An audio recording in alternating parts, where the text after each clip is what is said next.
안녕하세요. 카젠TV 시청자 여러분, 이재림입니다. 오늘 모터사이클은 스크램블러 1100 스포츠 프로입니다. 제가 두카티를 먼저 붙이지 않은 이유는 두카티 스크램블러가 아니라 스크램블러가 아예 브랜드가 돼버렸죠. 그래서 여기도 두카티가 더 작은 폰트죠. 두카티 스크램블러가 아니라 스크램블러 두카티. 아무튼 스크램블러는 개인적으로도 2015년 맨 처음에 그 800cc짜리 아이콘 나왔을 적에 제가 갖고 있었던 모터사이클이기도 해서 애착이 매우 많이 있는 모터사이클이기도 합니다. 그때 사가지고서는 굉장히 아주 카페레이서처럼 꾸며가지고 재밌게 타다가 부산으로 시집을 보냈죠. 아무튼 이제 지금 스크램블러 같은 경우는 두카티 안에서 여러 가지로 가지치기를 했어요. 62 300cc짜리 걔도 나왔었고, 800cc짜리 안에서도 뭐 아이콘도 있었고, 너무 많아 생각도 나는 것도 없는데 뭐 데저트 슬레드, 플랫 트랙, 풀 플랫인가? 이름도 잘 생각이 안 나요. 아무튼 종류가 엄청 많이 나왔었습니다. 그러다가 지금은 또 많이 정리가 돼가지고 그냥 쫙 퍼졌다가 다시 좁혀 들어가는 그런 추세인 것 같아요. 지금은 1100cc짜리까지도 나왔고, 이것도 지금 이제 한 세대 바뀐 거죠. 이전에는 클래식도 있었고 스포트도 있었고, 그리고 노말 그냥 1100도 있었고, 그랬다가 이제는 아예 이름도 1100 프로가 있고 1100 스포트 프로가 있죠. 예. 아무튼 이 모델은 지금 최상위 모델이고, 스크램블러 모델에서 가질 수 있는 그런 파츠들을 많은 부분을 기본 장착하고 있습니다. 눈에 띄는 부분은 앞뒤 모두 올렌즈의 조절식 서스펜션이 들어갔고요. 그리고 어떤 스크램블러 800짜리들의 그런 형태는 가지고 있지만 한눈에 보더라도 얘는 좀 비싼 스크램블러인가 보구나 라는 생각이 들죠. 이런 포크도 또 금색으로 칠해놔서 눈에 잘 띄기도 하고, 또 머플러도 지금 이 전에 1100 클래식이랑 스페셜 때는 머플러가 이 뒤로 이렇게 두 가닥이 빠졌었죠. 그랬다가 이 옆으로 붙으면서 진흙밭에서 굴르고 막 그랬던 스크램블러의 느낌을 그래도 살려냈습니다. 옆으로 머플러 두 개를 빼면서. 이런 바도 바뀌었죠. 약간 테이퍼드 형태로 끝으로 갈수록 가늘어지는 것도 있고, 바가 낮아져서, 이건 시트 포지션에서 한번 다시 보여드릴게요. 이전 1100 스페셜 또는 1100 스포츠 대비해서 시트 포지션에도 변화가 좀 있는 것 같아요. 그리고 이 사이드 미러 꼭 리조마에서 만든 것 같은데 이거 순정이에요. 이거 기본 장착으로 나오는 거고, 그리고 이 연료 탱크도 디자인이 달라졌죠. 그래서 매트한 색깔에다가 이런 데칼 반짝이는 걸 붙였는데 눈에 잘 띄지 않는 듯 하면서도 은은하게 티나는 게 있고, 여기도 또 브러쉬드 가공해가지고 이런 마감 같은 것들은 고급스럽게 매만진 흔적이 있습니다. 주행하면서도 말씀은 드리겠지만 스크램블러 1100 같은 경우는 정말 이해하기 쉬운 모터사이클인 것 같아요. 굉장히 재밌는 바이크인 것 같아요. 시동 거는 순간부터 모든 게 다 재밌습니다.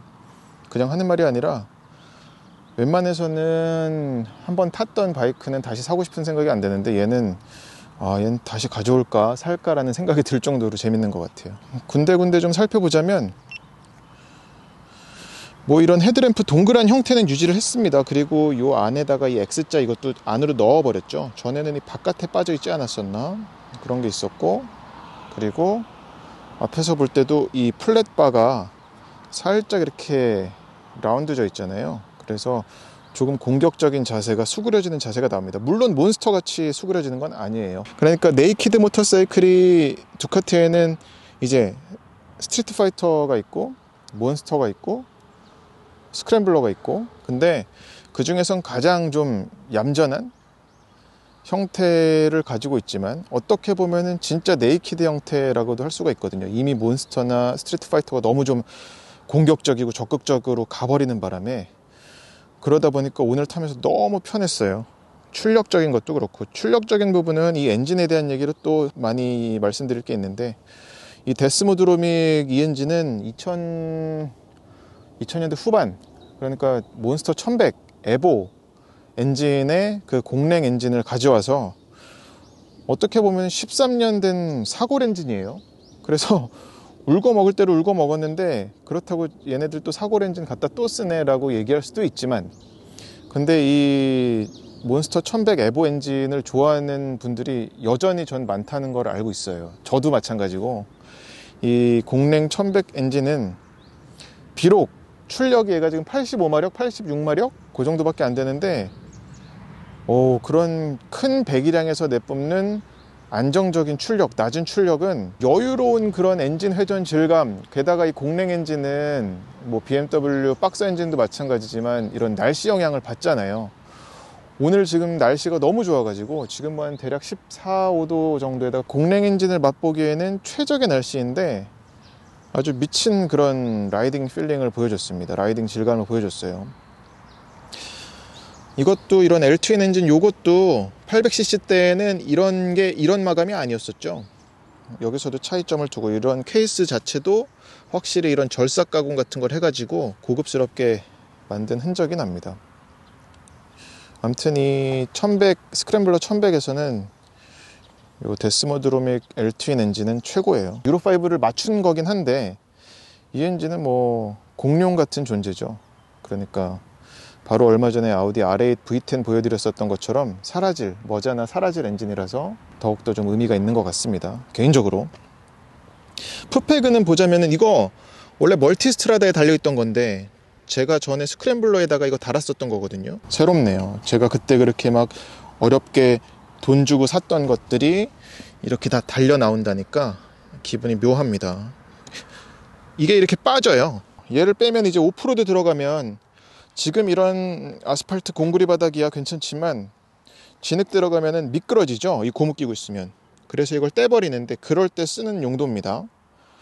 요 앞에 브레이크도 마찬가지고 이런 홈이 다 들어가 있잖아요. 머플러는 뭐 순정이긴 한데 약간 마무리가 만듦새가 좋아가지고 이런 검정색 된 것들도 그렇고 여기는 또 살짝 이게 플라스틱인가? 플라스틱이네. 근데 플라스틱인데도 종류가 얘는 광이 있고 얘는 광이 없죠. 만듦새가 좋습니다. 그리고 모양도 순정인데도 불구하고 애프터마켓 느낌도 나고. 근데 이거는 전에 800대는 머플러가 밑으로 빠졌었거든요. 이 매니폴드 얘기도 해야 되겠구나. 매니폴드는 몬스터라든지 아니면은 800 그 엔진이랑 같은 매니폴드 형태예요. 이건 좋죠.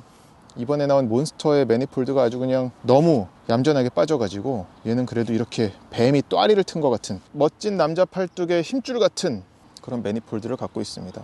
아무튼 이 머플러는 요 밑으로 빠지는 게 기능적으로는 더 나은 것 같아요. 지금 모양은 너무 좋은데 왜 그러냐면 얘도 이제 텐덤으로 사람을 태울 거 아니에요.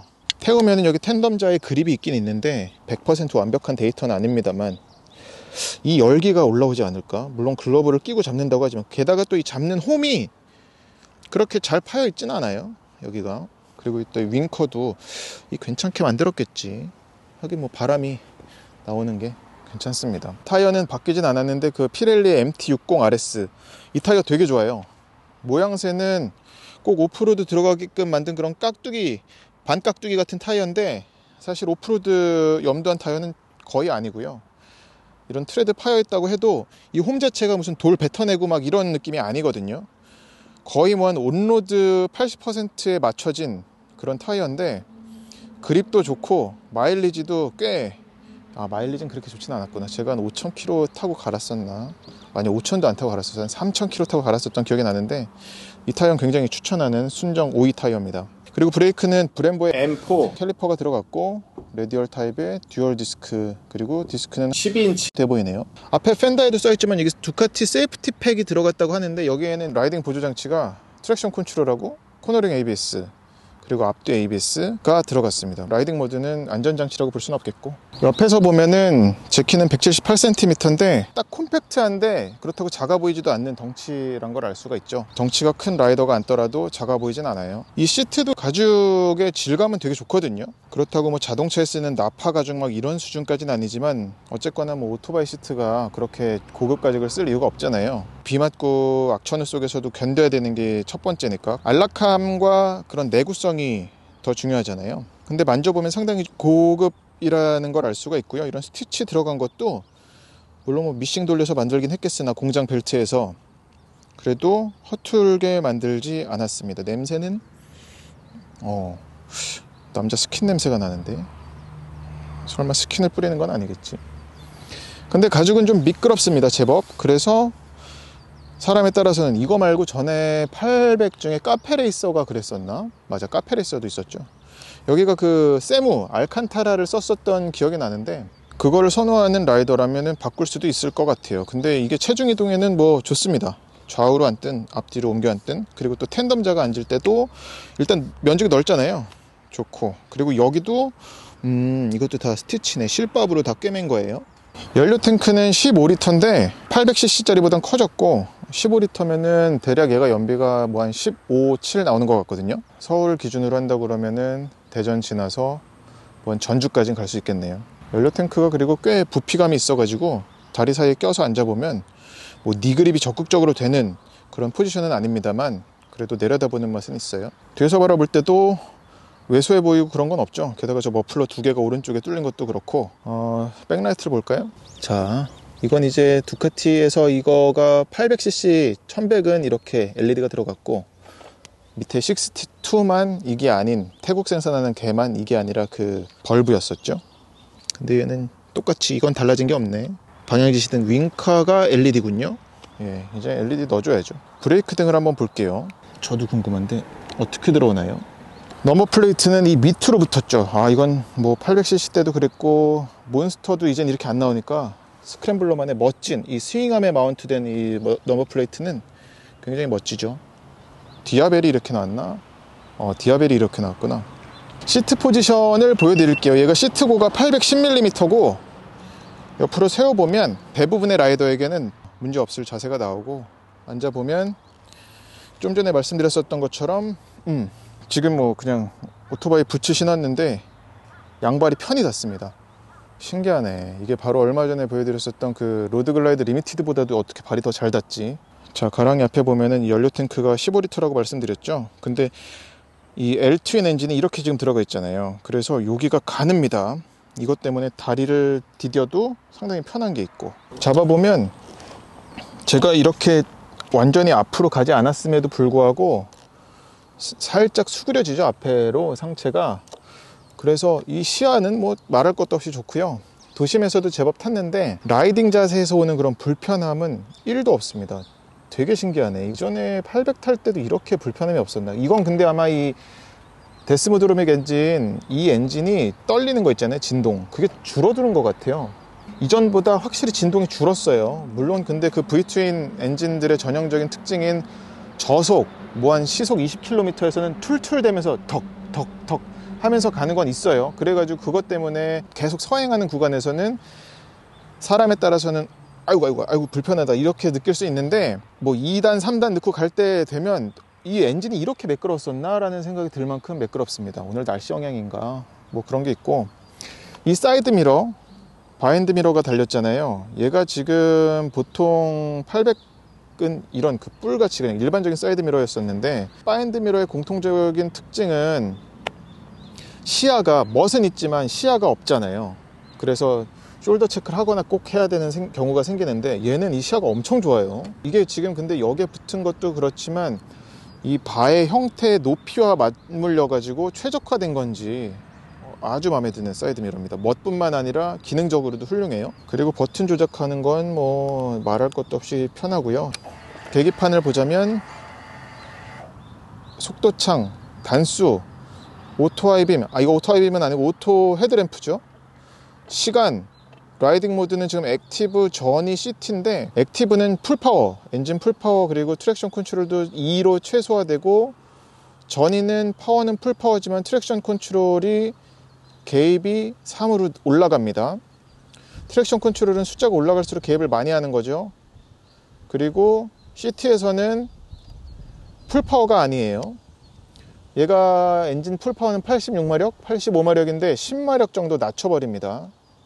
그리고 트랙션 컨트롤은 3 그대로네. 그리고 밑에는 외기 온도하고 연료량, 그리고 이제 밑에 엔진 회전계가 이렇게 있죠. 그래서 0에서 이제 10,000rpm까지 이쪽에 있는데 최고 출력이 나오는 게 6,750이었나 그랬었거든요. 근데 6,000rpm, 얘도 뭐 할리랑 똑같은 건 아니겠습니다만 이 100이랑 큰 L2N 엔진은 시속 90km, 100km 언저리에서 4단, 5단 놓고 달릴 적에 굉장히 쾌적한 것 같아요. 그 상황으로 달리면서도 언제든지 이 스로틀을 감으면 그냥 튀어나갈 것 같은 게 느껴지거든요. 그게 굉장히 기분 좋게 하네, 라이더를. 그리고 왼쪽에는 헤드라이트 상향등 켜는 거, 그리고 패스등 똑같습니다. 이게 메뉴 조작하는 거, 라이드 모드 고르는 거. 빵빵이는 삑삑이군요. 얘는 크지가 않네. 귀엽네요. 그리고 여기 킬 스위치, 이제 두카티는 모두 킬 스위치가, 모두는 아니지만 하위 기종들은 킬 스위치가 이거죠. 꺼버리는 게. 그리고 안개등이 있습니다. 요거는 비상등이 있는데 비상등은 누르는 방식이 아니라 오른쪽으로 젖히는 거예요. 클러치도 이게 클러치가 바뀌었어요. 이거는 근데 2018, 9년 때부터 바뀌었나 뭐 그럴 거예요. 그래서 여성 라이더라든지 아니면은 악력이 약한 라이더가 이걸 잡더라도 전혀 문제가 없겠습니다. 얘는 그리고 퀵시프터는 지금 업다운 모두 안 들어가 있습니다. 그리고 이것도 좋은 것 같아요. 클러치도 그렇고 브레이크도 그렇고 텐션이나 이 브레이크 레버 당기는 간격 조절을 이 다이얼 방식으로 하는데, 이렇게 달린 다이얼이 아니라 여기에 달려 있죠. 그래서 이거 맨손으로 돌리자면은 여기 엄청 아프잖아요, 우리 엄지손가락. 근데 얘는 이렇게 달려 있어서 돌려보자면 되게 쉬워요. 힘도 안 들고 아프지도 않고. 클러치도 마찬가지입니다. 자, 그리고 이거는 여기는 리바운드 조절이고 여기는 컴프레션 압축 조절이고 그렇습니다. 이거 조절하면은 뭐 라이더의 취향껏 조절할 수 있는 거죠. 그리고 리어도 서스펜션이 조절식이고, 이거 특수한 도구 있어야 여기 돌리면은 이거 스프링을 조절할 수 있어요. 그래서 더 단단하게 만들거나 할 수가 있습니다. 근데 올린지 서스펜션은 뭐 딱히 말할 것도 없이 너무 좋죠. 이따가 주행하면서 또 말씀을 드릴게요. 키는 뭐 800cc든 1100이든 그냥 심플하고 귀엽습니다. 시트 밑에 수납 공간이 있었는데 그게 없어졌더라고요. 대신에 이제 키를 여는 구멍은 여기 있는데 이 덮개가 생겼네. 이거 원래 없었거든요. 그래서 이게 생겨서 흙 튈 때 조금이나마 키 구멍이 보호가 되겠죠. 시트를 들어보면 공간은 없어요. 여기에 원래 물수건이나 뭐 담배 값 같은 거 집어넣을 공간이 여기 작게 있었는데 그게 없어졌고, 800은 아직 있나 모르겠네. 여기에는 USB 포트가 이쪽에 있습니다. 그래서 뭐 충전할 때 아니면은 케이블 연결해 가지고 우리 스마트폰 이용해서 내비게이션 보고서 갈 때 쓸 수 있겠고, 배터리가 여기 있고, 툴 박스가 있는데 안 볼게요. 배기음 한번 들어볼까요? 뭐 괜찮은 것 같아요. 아주 이 정도면은 바꿀 필요 없겠다 라는 생각까지는 아니지만 그래도 나쁘지 않습니다.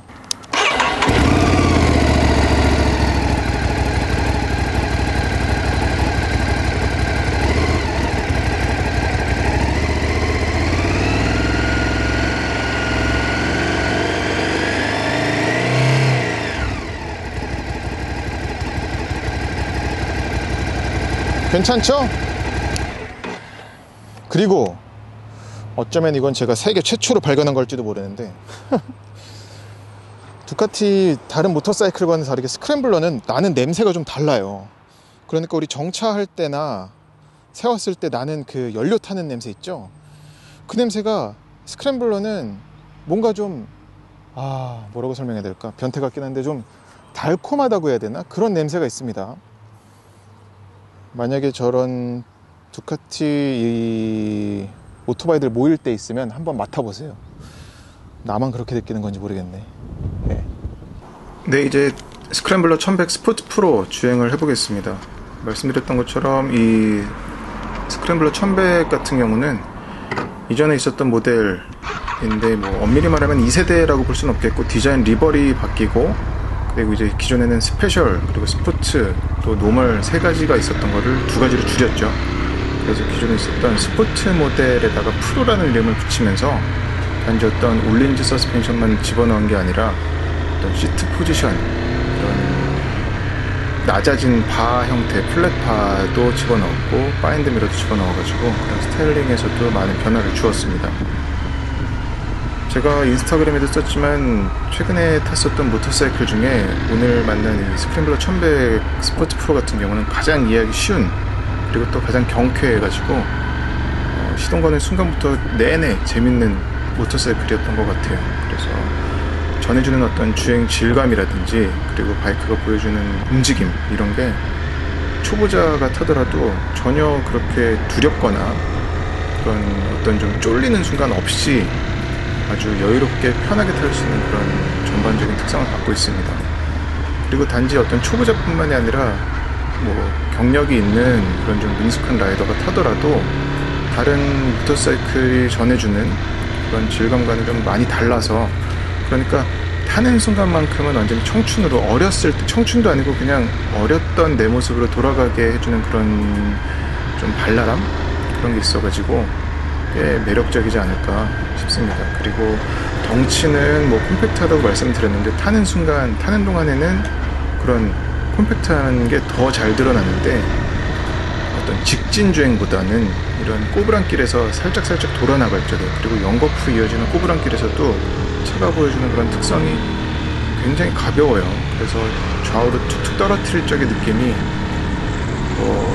일반적인 그런 묵직한 무거운 움직임을 보여주는 게 아니라 굉장히 재기발랄하게 돌아나갈 수가 있습니다. 모양새도 그렇고요. 그리고 또 들려주는 사운드도 두카티 L-트윈 엔진의 전형적인 그런 소리를 갖고 있지만, 그럼에도 좀 더 가볍게 울린다고 해야 될까? 그런 게 있습니다. 그리고 또 머플러가, 이게 지금 제가 이전 세대 1100 스포츠 모델을 탔던 기억을 더듬어 보면 그때 소리보다 좀 약해졌어요. 확실히 그건 이제 유로5 때문에.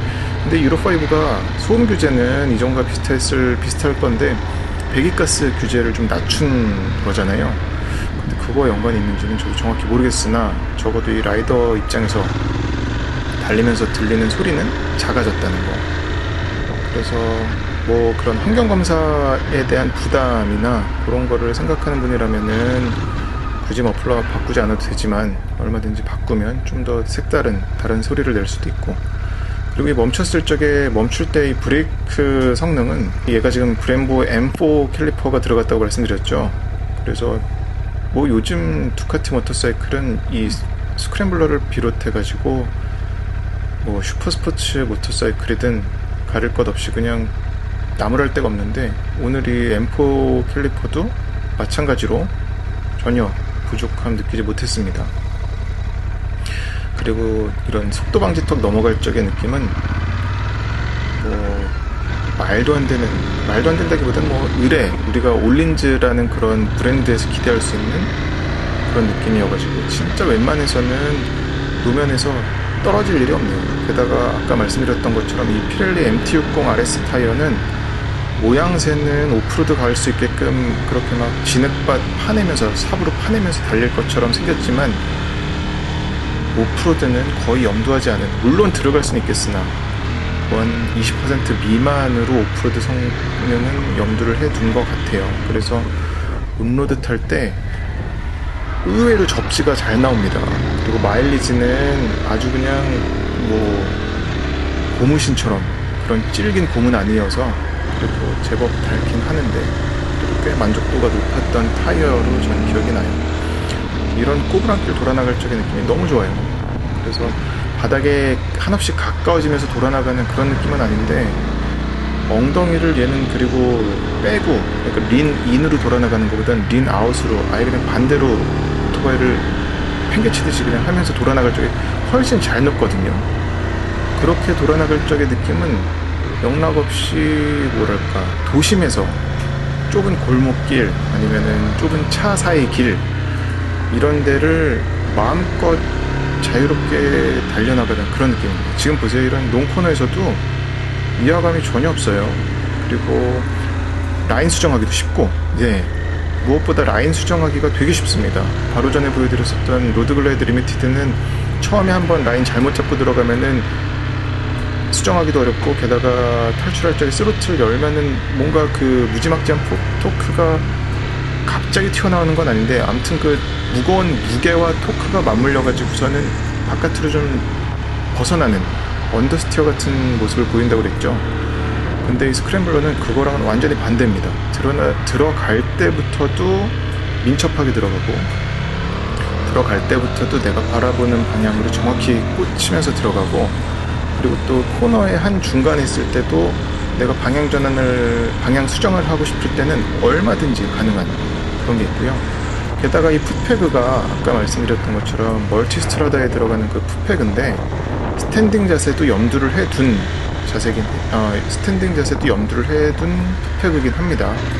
다만 이 1100 스포츠 프로 같은 경우는 이 플랫바가 낮게 위치하다 보니까 이 발을 잡은 채로 스탠딩을 하면은 우리가 상체를 껑충하게 세우는 그런 자세가 아니라, 뭐랄까, 살짝 엉거주춤한 그래서 이런 속도 방지턱 넘을 적에 무릎 밴딩을 이용해가지고 충격을 완화한다든지, 아니면 오프로드 들어갔을 때 살짝 좀 일어서가지고 그런 약간 엉거주춤한 자세로 다닐 때 쓸 수 있는 정도라고 보시면 될 것 같아요. 그리고 뭐 네이키드 바이크에서 주행풍을 논하는 건 약간 좀 우습지만 앞에 거칠 게 없잖아요. 걸리는 게 없잖아요. 그래서 주행풍은 말 그대로 그냥 얼굴, 몸통으로 다 받아냅니다. 그 부분에 있어서는 장거리 갈 적에 피로도로 받아들일 수도 있겠으나 스크램블러 장르를 탈 때 느끼는 개방감이라고 봐야 될 것 같아요. 그래서 아주 그런 정말 자유로운 라이딩을 경험하기에는 최적의 시트 포지션과 최적의 엔진 성능, 그리고 전해주는 그런 감성적인 느낌까지도 모두 어우러진 것 같습니다. 다시 정리하자면은 굉장히 이해하기 쉽고 누가 타더라도 다루기도 쉬운, 그리고 또 즐거움의 폭이 굉장히 낮은 영역에서부터 계속 일정되게 솟아나와가지고, 아까 설명하면서도 말씀드렸지만 제가 한번 샀다가 가지고 있다가 다시 되팔아버린 바이크에 대한 그런 재구매를 생각하는 적이 드문데, 스크램블러 같은 경우는 또다시 사고 싶어졌어요. 양질의 중고가 나오기를 또 노려봐야 되지 않을까라는 생각이 조심스럽습니다. 네, 오늘 스크램블러 1100 스포츠 프로 시승을 했는데, 날씨도 날씨거니와 굉장히 쾌적하고 굉장히 즐겁게 오랜만에 시승을 했습니다. 그래서 도시에서 타든 아니면 지금처럼 이런 교회에서 타든 너무너무 즐거웠었고, 조만간 또 다른 모터사이클 리뷰를 보여드릴게요. 고맙습니다.